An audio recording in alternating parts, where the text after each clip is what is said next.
Et au cœur de l'actualité régionale en ce 1er avril, un très important conseil communautaire. Aujourd'hui à Lille Métropole, le dossier principal du jour concerne la mobilité et les transports. Le plan de développement urbain doit être soumis au vote du conseil aujourd'hui avec un projet majeur, le tram-train, dont on parle depuis les années 2000 à Lille. La première phase fera 27 km et reliera des villes comme Seclin, Aubourdin ou La Madeleine au centre de Lille, avec comme point central la place de la République. Le but sera donc de toucher des zones densément peuplées mais encore mal desservies par les transports. La deuxième phase pourrait voir le jour en 2020 après des études complémentaires. Autre projet à l'étude aujourd'hui, la ligne 1 du métro qui passera prochainement de 2 à 4 voitures. Le Conseil doit également se pencher sur la mise en place de 1000 nouveaux arceaux publics pour vélos, ainsi que l'actualisation de son plan piscine et la sauvegarde des structures existantes, mais aussi la construction de 2 nouvelles piscines dans la métropole lilloise. Baptiste Blic a rencontré hier le vice-président chargé des transports à Lille Métropole, Éric Quiquet. On l'écoute. On va adopter le plan de déplacement urbain de la métropole pour les 10 ans à venir.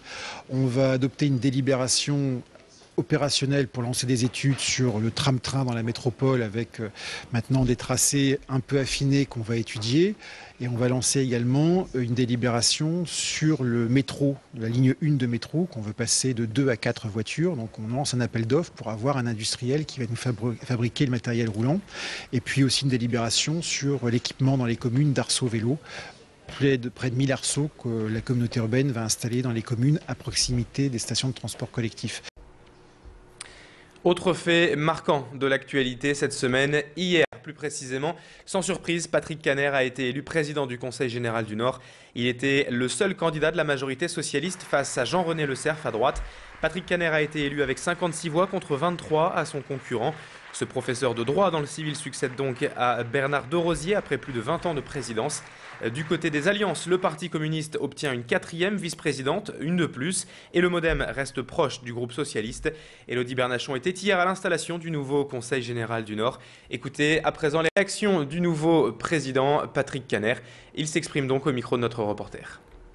Alors vous savez, ces mots d'ordre, ce ne sont pas les miens, ce sont ceux que j'ai entendus des nordistes. J'ai entendu parler d'emploi, j'ai entendu parler de logement, j'ai entendu parler d'accès aux soins, d'éducation. Autant de sujets sur lesquels le département devra intervenir fortement. Je pars d'un socle extraordinaire, celui de Bernard Derosier, de son exécutif, auquel j'avais l'honneur de participer. Maintenant à moi d'ouvrir un nouveau chapitre d'un même livre, mais je sais que les souffrances sont grandes et que notre département est un élément des réponses que nous devons apporter à nos concitoyens.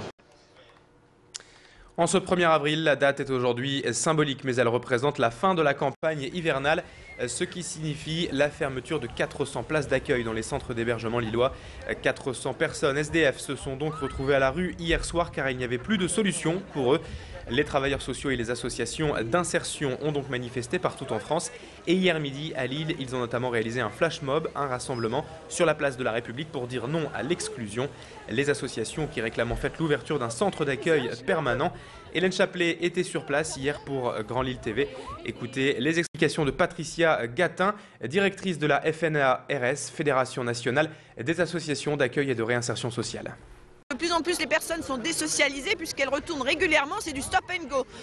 Chaque 31 mars, on ferme les places et on les rouvre le 1er novembre. Ce qui fait que le 31 mars, les personnes retournent à la rue jusque le 1er novembre. Et donc, elles se désocialisent et s'abîment.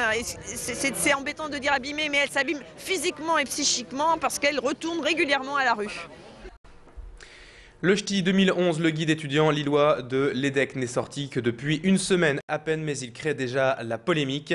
Dans une section de ce guide, voulu pour être humoristique, le quartier de Oisem y est décrit comme un lieu dangereux, surtout la nuit, où il est impossible de circuler sans se faire agresser ou voler son téléphone portable. Un texte écrit comme une blague, mais qui choque certains habitants du quartier. Et l'affaire remonte même jusqu'à la mairie de Lille, qui évoque un dérapage des étudiants de l'EDEC. Explication avec ces quelques habitants du quartier. Baptiste Blic, notre reporter, lui, s'est baladé hier donc dans le quartier d'Oisem. Il a demandé leur avis aux habitants du quartier. Et vous allez voir, Baptiste Blic, lui, ne s'est pas fait voler sa caméra. Vaut mieux pas montrer qu'on a ce genre de téléphone ou quoi que ce soit. Voilà, bon, après, il ne faut pas tomber dans la parano non plus. Je dis que ça serait mieux de ne pas tout mélanger. Bien sûr, hein, les torchons et les serviettes. C'est une grande bêtise de la part du ch'ti de dire qu'on se fait agresser à Oisem. Il n'y a pas d'heure pour se faire agresser. Vous savez, à Oisem, à 2 h du matin, rue Jules Guesde, dans la place Nouvelle Aventure, tous les commerces sont fermés. Par contre, au centre-ville, il y a des rues. Là, on peut aussi bien se faire agresser par des gens qui sont saouls, qui sont défoncés sur le trottoir. Donc je pense qu'il y a plus en sécurité à 2 h du matin dans le quartier d'Oisem que Rossulférine ou à Lille par exemple. On termine ce journal avec du cinéma et la visite hier d'exclusive dans la métropole lilloise de Daniel Auteuil. L'acteur est venu présenter son tout premier film en tant que réalisateur, La fille du puisatier, d'après l'œuvre de Marcel Pagnol. Le film sort le 20 avril sur vos écrans et Daniel Auteuil était hier sur notre antenne. Je vous propose de revoir tout de suite une partie de son interview. Je considère que Pagnol est un auteur, un grand auteur classique, comme Molière ou Marivaux, et que ses propos restent universels et intemporels, parce qu'il parle de nous avec simplicité, avec naïveté, avec bon sens, mais avec beaucoup de force. Et j'ai travaillé, je suis resté longtemps devant ce texte de Marcel Pagnol, sans savoir par quel bout le prendre, jusqu'à ce qu'un jour je trouve le déclic pour commencer à adapter l'histoire, voilà, et à la rendre, comment dirais-je, à donner à l'entendre aujourd'hui comme si c'était la première fois, voilà. Et Daniel Auteuil qui a annoncé hier une grande nouvelle, l'officialisation du film Bienvenue chez les Ch'tis 2 de Danny Boone. Il jouera d'ailleurs le rôle principal. On en reparlera bien sûr très prochainement. En attendant, c'est la fin de cette édition. Dans un instant, on va se retrouver toujours en direct avec la météo et l'infotrafic. À tout de suite.